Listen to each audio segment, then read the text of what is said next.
I don't have the set up, but what the hell ever. You know, we only have 10 more minutes. Come on, John. I think, John, you vehemently disagree with me on Macron and the Jean-Luc Mélenchon not endorsing Macron. Right. Yeah, come on up. Come on up. Actually, it was Chalupa right there that was saying it earlier. He was saying that that is actually a tradition in French politics. And on top of that, it's different because of the norms of politics over in that country. So that's one reason why I disagree. The other reason I disagree is just because of actually U.S. history. And that gets back to the shift that we've seen of lesser evilism. When you actually are given the lesser evilism choice, what ends up happening is almost like Zeno's paradox. You keep moving towards a position. Not by default and not necessarily, but I could see the possibility of that. But we're happening. talking about what happens in reality. You're talking about it like you have to be rational. Come in a little closer. You have to be rational, and you have to say, I have to make a rational decision to not embrace fascism, to take the lesser evil, and to not have something horrible happen. Okay. Right? Yeah. Well, you also have to look at it in terms of rational when you look at a historical context, like what has happened to politics in the United States. Yep. Keep going. All right. So when you continually make the lesser evil politics and you continually have triangulation of policy positions for one party, which is what happened over in France. I mean, the Socialist Party was saying that we were going to be against austerity, and then they flip-flopped, which is why the socialist candidate fared so poorly in that election. Now he's backing Macron rather than backing, obviously, Marine Le Pen. And so I can understand the mindset of not wanting to back the guy who's going to push for more austerity, more right-wing policy positions. But Marine Le Pen is going to do the same. She is. She is actually. She is. And with the added bonus, added bonus of ethno-nationalism and racism and xenophobia. Now, there are some that are making the same claims about Marie Le Pen, and I'm not as familiar with her economic policy. I will say that I think Marie Le Pen is probably a better politician and more knowledgeable than Donald Trump, but I think that she's probably making the same. I think she's probably making the same claims about getting away from austerity, getting away from IMF, letting the EU, maybe even talking about a Frexit. I think she's making the same claims that, like Donald Trump did before the election, where it's going to go back to basically neoliberalism with ethno-nationalism, as you said. However, you have leverage now. Without using that leverage, you're never going to get anything.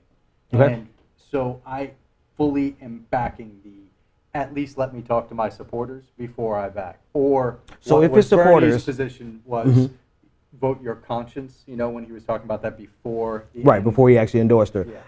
In a very full-throated fashion, he endorsed her, which he endorsed her in a manner that I really was surprised. I'm like, he went, instead of just getting, if it was me, you know, because I'm petty as hell, I would have gotten up there and say, I endorse Hillary Clinton.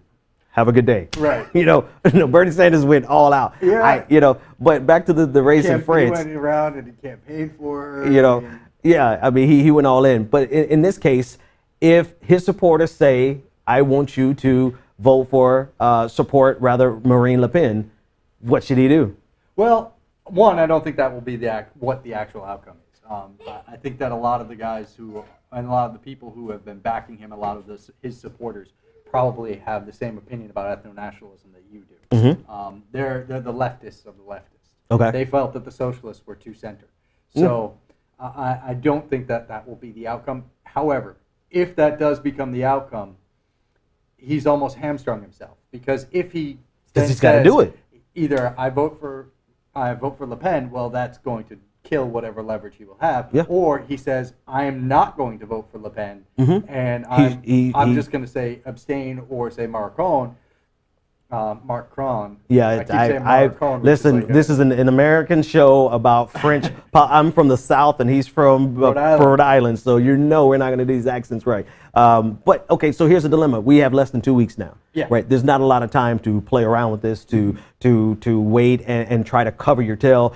In a way, I get maybe this is part of their culture, fine. But there's an urgency to this, because would you agree Marine Le Pen does not need to be the president of France? Oh yeah, absolutely. Okay, 100%. so with that being said, then Jean-Luc Mélenchon needs to go ahead and be a leader and take it on the chin. He's going to lose people. He's going to have people who don't like him. He's going to get talked about, just like Bernie Sanders.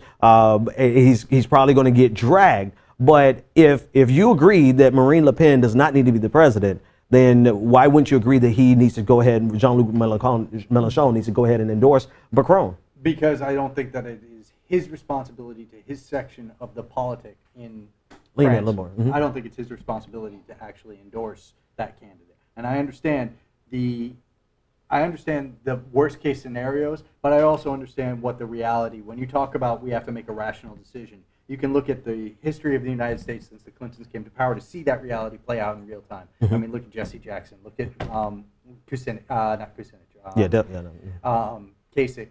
No. No, are you going in years? Yeah. It was. You're right. It was Kucinich. He did run. You're right. And then Dean. And then, I mean, every single time that we've had, now Bernie, every single time that we've had this where the left gets a little bit less power, and then the party turns around and does exactly what it wants with neoliberalism and with, really no change.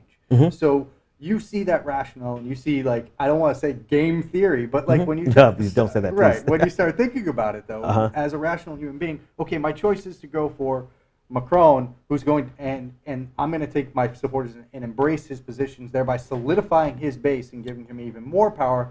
I think his best option is personally just to abstain, to say but even an abstention would be would undermine, would embolden Marine Le Pen. Absolutely.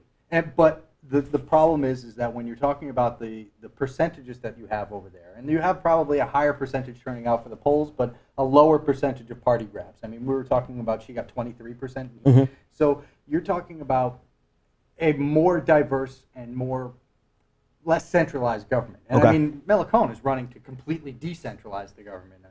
Wants to do away, I think, with the presidency altogether. So when you're talking about that, it's different than looking at it through the lens of American politics, where you have the duopoly and duopoly only. So I feel like it's a gamble, but it's less of a gamble than saying, hey, I'm going to go this. I'm going to basically delegitimize myself and my movement by embracing neoliberalism and austerity, which is coming, which everyone hates, and we know that is the bane of the French. And thereby, when in 2022, no matter who wins, even if Macron wins, you're now going to see Le Pen have a surge, and there's going to be no rationale that will fight her message. Right now, Mélenchon is the rationale that is fighting her message. We have these things without ethnic. Well, we're here. Well, actually, let me jump in there because we only have like 2 minutes left. Okay. Let me jump in there with that logical explanation that your logic there, because it suggests that if you came in with Jean-Luc Mélenchon and with his socialist program, that it's actually going to be enough to change the material conditions of the people who are voting for Marine Le Pen for the purposes of fighting back against the economic effects of neoliberalism. That's a lot to overcome in 4 years. There's a good possibility that nobody, not even Jean-Luc Mélenchon and his program, could do enough to actually stave off a resurgence of Marine Le Pen in 4 years to come. So the question is if that's your rationale, then there's still a possibility that nobody's going to be able to fix the effects, the economic effects that the working class, let's say, of France is going to support Marine Le Pen for. Right, but at the same time is you have. Let's say you're talking about Marine Le Pen coming in and you're saying she can make some changes. Her changes are all going to be fought from the IMF. They're all going to be fought from, the EU, and she's going to be battling. But the problem is they're going to see that battle. They're going to see her trying to make changes. Now, again, I'm not necessarily sure she will be doing those on the economic front. I think that she's used the same. I think she will. I think she's as much of a neoliberal as Macron. That's what I'm saying. Yeah. I don't think she's going to fight the EU. I don't Okay, I heard you wrong. I think she's going to take the IMF. Now, but at the same time, she has the argument of making for the fight, whereas Macron is not. There's going to be no fight. It's going to be because it's the system that he believes in. And we're going to be embracing austerity, which we all know is an absolute bullshit idea. Okay, sounds good. That's the last word.